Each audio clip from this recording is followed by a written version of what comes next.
वो press conference जिसने हिंदुस्तान का इतिहास बदल दिया। तारीख थी 13 सितंबर 2013। तत्कालीन बीजेपी अध्यक्ष राजनाथ सिंह ने दिल्ली स्थित पार्टी दफ्तर में एक प्रेस कॉन्फ्रेंस बुलाई। मंच सजा तो इसमें सुषमा स्वराज, अरुण जेटली, मुरली मनोहर जोशी, नितिन गडकरी समेत बीजेपी के तमाम दिग्गज नेता देखने को मिले। वहीं इनके साथ एक व्यक्ति और जो शामिल हुआ वो थे गुजरात के मुख्यमंत्री श्री नरेंद्र दामोदर दास मोदी। प्रेस कॉन्फ्रेंस शुरू हुई तो राजनाथ सिंह ने बीजेपी पार्लियामेंट्री बोर्ड का फैसला सुनाया। किसे पता था कि वो फैसला हिंदुस्तान की राजनीति बदलने वाला है। जब भी लोकसभा चुनाव होते हैं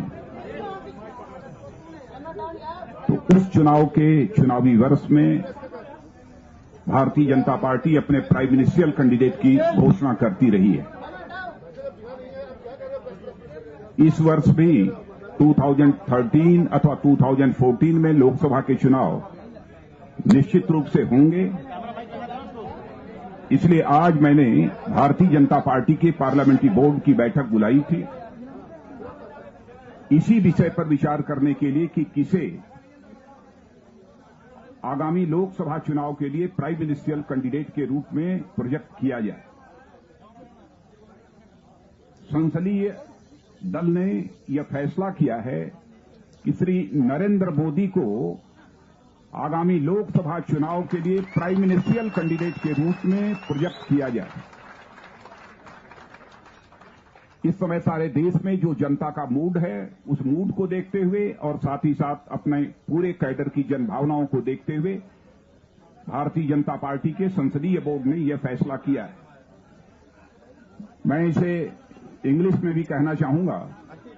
the BJP is having a tradition to announce prime ministerial candidate before Lok Sabha election. We have done the same for Lok Sabha elections from 96 to 2009. On this issue, the parliamentary board of BJP met today and decided that Sri Narendra Modi will be our prime ministerial candidate for the coming Lok Sabha election. पूरे संसदीय board की तरफ से मैं श्री नरेंद्र भाई को हार्दिक बधाई देता हूं, उनको अपनी शुभकामनाएं देता हूं और हम लोग पूरी तरह से आश्वस्त हैं कि जनता का समर्थन भारतीय जनता पार्टी को आगामी लोकसभा चुनाव में प्राप्त होगा और अगली सरकार भारतीय जनता पार्टी की इस देश में बनेगी। तालियां बजी, मालाएं पहनाई गईं, मिठाइयां खिलाई गईं। थोड़ी हलचल कम हुई तो नरेंद्र मोदी से 2 शब्द बोलने के लिए कहा गया। साल 2023 बतौर पीएम कैंडिडेट नरेंद्र मोदी ने अपना पहला 5 मिनट का भाषण दिया। भारतीय जनता पार्टी में अनेक वर्षों तक एक कार्यकर्ता के रूप में भिन्न भिन्न दायित्व निभाते हुए परमात्मा ने जितनी शक्ति और समझ दी है उसका उपयोग भारतीय जनता पार्टी के विस्तार और विकास के लिए, देश की सेवा के लिए करने का मुझे महान पार्टी ने हमेशा अवसर दिया है। आज भारतीय जनता पार्टी के राष्ट्रीय नेतृत्व ने मुझ जैसे एक सामान्य परिवार से आए हुए, छोटे से कस्बे से आए हुए एक कार्यकर्ता को बहुत बड़े कार्य के लिए दायित्व दिया है। अटल जी अडवाणी जी के अथाग परिश्रम से वटवृक्ष बनी हुई इस पार्टी के लाखों कार्यकर्ताओं की शुभकामनाएं, राष्ट्रीय नेतृत्व के आशीर्वाद भारतीय जनता पार्टी को अवश्य सफलता दिलाएंगे। मैं पार्टी के छोटे मोटे सभी कार्यकर्ताओं का, वरिष्ठ नेताओं का आदरपूर्वक, नम्रतापूर्वक नमन करते हुए आभार व्यक्त करता हूं और मैं भारतीय जनता पार्टी के कार्यकर्ताओं को, भारतीय जनता पार्टी के समर्थकों को ये विश्वास दिलाता हूं कि 2014 के चुनाव में भारतीय जनता पार्टी विजयी हो उसके लिए परिश्रम करने में कोई कमी नहीं रखूंगा। सामान्य मानवीय की आशा आकांक्षाओं पर खरा उतरूं, कार्यकर्ताओं की अपेक्षाओं पर खरा उतरूं, उसके लिए मैं भरपूर प्रयास कर रहूंगा। मैं आज आप सबके माध्यम से करोड़ों करोड़ों देशवासियों से भी आशीर्वाद चाहता हूं कि देश जब संकट की घड़ी से गुजर रहा है, तब भारतीय जनता पार्टी को आशीर्वाद देकर के इस संकट की घड़ी से देश को बाहर निकालने के हमारे प्रयत्नों को ताकत दें, सामर्थ्य दें। और मुझे विश्वास है कश्मीर से कन्याकुमारी, अटक से कटक पूरा देश भारतीय जनता पार्टी के कमल को लेकर के एक नई आशा और उमंग के साथ, एक नई सोच और एक नई उम्मीद के साथ भारतीय जनता पार्टी का पूरा समर्थन करेगी। मैं मीडिया के मित्रों का भी बहुत आभारी हूं कि आपने भारतीय जनता पार्टी के उज्जवल भविष्य के विषय में अनेक बार संभावनाएं व्यक्त की हैं। आम आदमी में विश्वास पैदा करने में आपकी भी बहुत बड़ी भूमिका रही है। 2014 में देश भ्रष्टाचार के खिलाफ, महंगाई के खिलाफ, सुराज्य के लिए, विकास के लिए पूरा समर्थन करेगा। इस आशा के साथ मैं आप सबका बहुत बहुत आभारी हूं, देशवासियों का आभारी हूं, पार्टी के सभी महानुभावों का आभारी हूं। हमारे जो एनडीए के साथी हैं, उन्होंने भी टेलीफोन करके आशीर्वाद दिए हैं। उन सबका भी मैं हृदय से धन्यवाद करता हूं। बहुत बहुत धन्यवाद। बहुत बहुत धन्यवाद माननीय मोदी जी। मित्रों, एक जानकारी और देना चाहता हूं। एनडीए के जितने भी एलाइज हैं, सभी एलाइज पार्टी के राष्ट्रीय अध्यक्ष से हमारी बात हुई है, सबने अपना समर्थन आज जो फैसला हुआ है मोदी जी के संबंध में दिया है। कट्टू तारीख 17 मई 2019 पीएम मोदी की ये प्रेस कॉन्फ्रेंस कई वजहों से फेमस है। 5 साल के कार्यकाल में मोदी ने पहली बार बतौर पीएम एक प्रेस कॉन्फ्रेंस में शामिल हुए। हालांकि प्रेस कॉन्फ्रेंस में पीएम मोदी ने किसी भी सवाल का जवाब नहीं दिया। उन्होंने सारे सवाल तत्कालीन पार्टी अध्यक्ष अमित शाह की ओर डायरेक्ट कर दिए। लगभग 1 घंटे के कार्यक्रम में जब पीएम मोदी बोले भी तो उन्होंने अपनी बात लगभग 12-13 मिनट में खत्म कर दी। वहीं पत्रकारों के सवाल जवाब के लिए अमित शाह को कमल थमा दिया गया। मैंने जवाब दे दिया ना, हर चीज का जवाब प्रधानमंत्री जी ने देना जरूरी नहीं है, क्योंकि सवाल का बुनियाद ही नहीं है। अब उस वक्त 2019 के लोकसभा चुनाव सर पर थे। ऐसे में पीएम का यह भाषण भी काफी वायरल हुआ था। नमस्कार दोस्तों, पहले तो मेरा यही काम रहता था कि पार्टी दफ्तर में शाम को आप लोगों के साथ चाय पीना। अब काफ़ी लोग बदल गए हैं, टीम काफ़ी, कुछ लोग पुराने अभी भी दिखते हैं, लेकिन मुझे अच्छा लगा आज मुझे आपके बीच आने का अवसर मिला। वैसे मुझे आने में थोड़ी देरी हुई, थोड़ा आपको इंतज़ार करना पड़ा। मैं मध्य प्रदेश में था तो वहीं से सीधा आपके बीच पहुंचा हूं। और आज इसके बाद शायद अध्यक्ष जी ने मेरे लिए कोई काम नहीं रखा है। कार्यकर्ताओं को मिलना अभी है, इसके बाद भी है। सभी समितियों के साथ मोदी जी का संवाद है, एक आभार दर्शन का कार्यक्रम।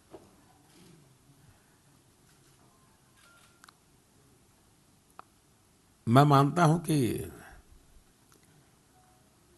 कुछ बातें दुनिया के लिए हम गर्व के साथ कह सकते हैं। ये दुनिया का सबसे बड़ा लोकतंत्र है, लेकिन इस लोकतंत्र की ताकत क्या है, ये विश्व के सामने ले जाना, ये हम सबका दायित्व है। ये कोई सरकार का या किसी पॉलिटिकल पार्टी का नहीं है। और मैं मानूंगा कि विश्व को हमने प्रभावित करना चाहिए। कि हमारी डेमोक्रेसी कितनी वाइब्रेंट है, कितनी विविधताओं से भरी हुई है, कितनी अच्छाइयाँ हैं उसमें। अब इतना बड़ा चुनाव चल रहा है, 2 चुनाव ऐसे गए 2009 और 14 के आईपीएल मैच को भी बाहर ले जाना पड़ा था। आज जब सरकार सक्षम होती है तो रमजान भी चलता है, आईपीएल मैच भी चलता है, ईस्टर भी होता है, हनुमान जयंती भी होती है, राम जयंती भी होती है, नवरात्रि भी होता है, बच्चों के एग्ज़ाम भी चलते हैं और चुनाव भी चल रहे हैं और सब कुछ, यानी ये हमारे देश की अपनी ताकत है। मैं इसको कोई सरकार की अमानत के रूप में पेश नहीं कर रहा हूँ, ये भारत के गौरव की बात है। ऐसी बहुत सी चीज़ें हैं जो आप लोग भी, और मैंने देखा है शायद पत्रकारिता जगत में नेचुरल कैलेमिटी जब होती है तब उनकी हालत बड़ी खराब होती है, दौड़ना पड़ता है। और दूसरी शायद चुनाव के समय होता है, इतनी उनको इतनी कंपटीशन होती है, इतनी मेहनत करनी पड़ती है, उतनी धूल फाकनी पड़ती है। और सोशल मीडिया आने के बाद डबल अकाउंटेबिलिटी हो गई, एक तो जहाँ काम कर रहे हैं वहाँ की और दूसरी पर्सनल जो ट्वीट करते हैं उसकी, तो उसके लिए डबल अकाउंटेबिलिटी में आपको काम करना पड़ रहा है। तो आपने भी बहुत परिश्रम किया है, जरूर 23 तारीख तक आपको कुछ न कुछ आराम आपके ऑफिस से मिलेगा, हमारी तरफ से तो जरूर मिलेगा।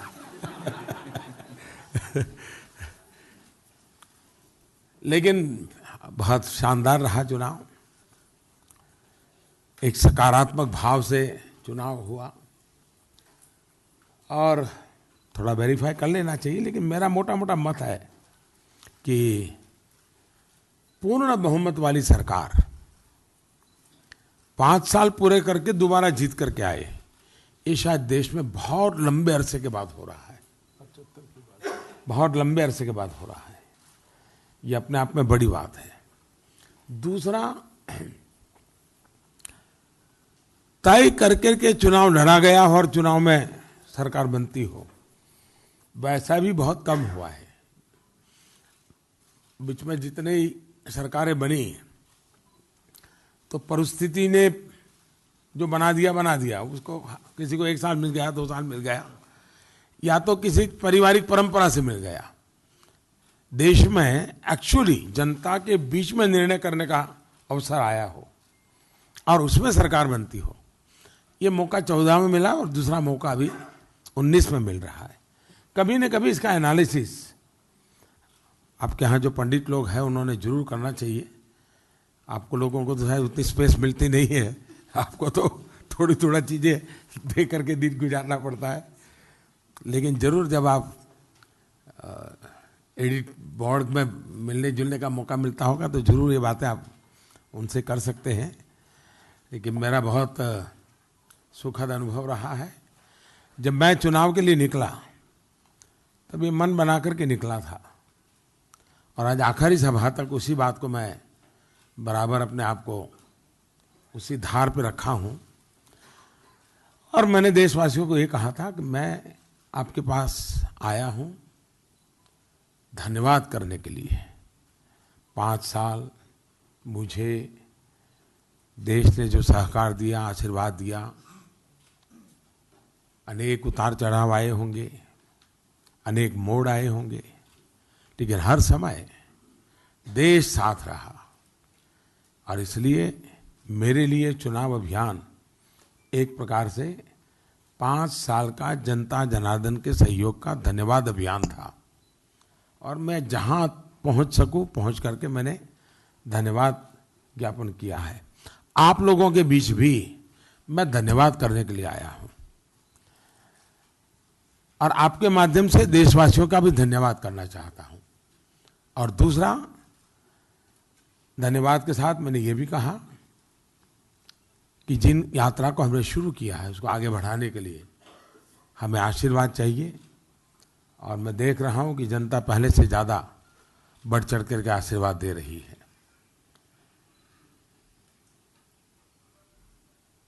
16 मई को पिछली बार 14 में रिजल्ट आया था। और 17 मई को एक बहुत बड़ी कैजुअलिटी हुई थी। आज 17 मई है। 17 मई को देश में सट्टाखोरों को मोदी की हाजिरी का सबसे बड़ा नुकसान हुआ था। अरबों खरबों का नुकसान हो गया था सट्टाबाजों को। यानी ईमानदारी की शुरुआत 17 मई को हो गई थी, मेरा शपथ के पहले। क्योंकि उस समय सट्टा बाजार जो चलता था वो कांग्रेस की 150 सीट के लिए चलता था और बीजेपी की 218 के आसपास का चलता था। 18 तो 75, और सबके सब डूब गए थे। तो शायद ईमानदारी की शुरुआत 17 मई से ही हो गई थी। सट्टाखोरी के दिमाग को बहुत बड़ा धक्का इस देश की जनता ने दे दिया था। और जैसे कहते हैं ना, पुत्र के लक्षण पालने में, वैसी ही वो शुरुआत थी। तो आज 17 मई है तो मुझे याद आया, मैंने कहा जरा आपसे शेयर कर लूं। सरकार बनना देश की जनता ने तय कर लिया है। हमने भी देश को आगे ले जाने के लिए हमारे संकल्प पत्र में बहुत सारी बातें कही हैं। जितना हो सके उतना जल्दी नई सरकार अपना कार्यभार शुरू करेगी। एक के बाद एक निर्णय करते हुए हम आगे बढ़ेंगे। हमारे सरकार की एक विशेषता जो रही है वो है लास्ट माइल डिलीवरी। और मैं समझता हूं कि ये शायद हिंदुस्तान में गवर्नेंस का नया कल्चर है। और जो अमित भाई बता रहे थे कि जो लाभार्थी के आखिरी व्यक्ति को हमने जो संपर्क किया है, ये अपने आप में, मैं जानता हूं ये मीडिया की दृष्टि से ये जो बातें अमित भाई बता रहे थे मजा आने वाली नहीं थी। तो चेहरे पर थकान भी मैं देख रहा था आप लोगों की कि ये क्या बोल रहे हैं। लेकिन कितना बड़ा परिश्रम के बाद ये होता है, कितनी बड़ी ताकत लगती है। एक संगठन के आधार पर चुनाव कैसे लड़ा जाता है, ये अपने आप में लोकतंत्र की असली ताकत है। ठीक है, अभी शायद ये आपाधापी में, तू मैमे की दुनिया में इन चीजों के लिए लिखने के लिए आपको स्पेस भी नहीं मिलेगा। इवन इलेक्ट्रॉनिक मीडिया में भी शायद आपके लिए 2-5 सेकंड से ज्यादा कुछ मिलेगा नहीं।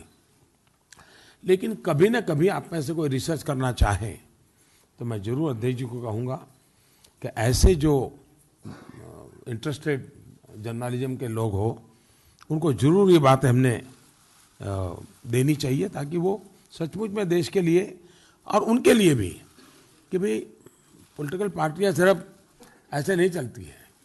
लोकतांत्रिक व्यवस्था से इन चीज़ों को कैसे चलाया जाता है, ये अपने आप में बहुत बड़ी बात होती है।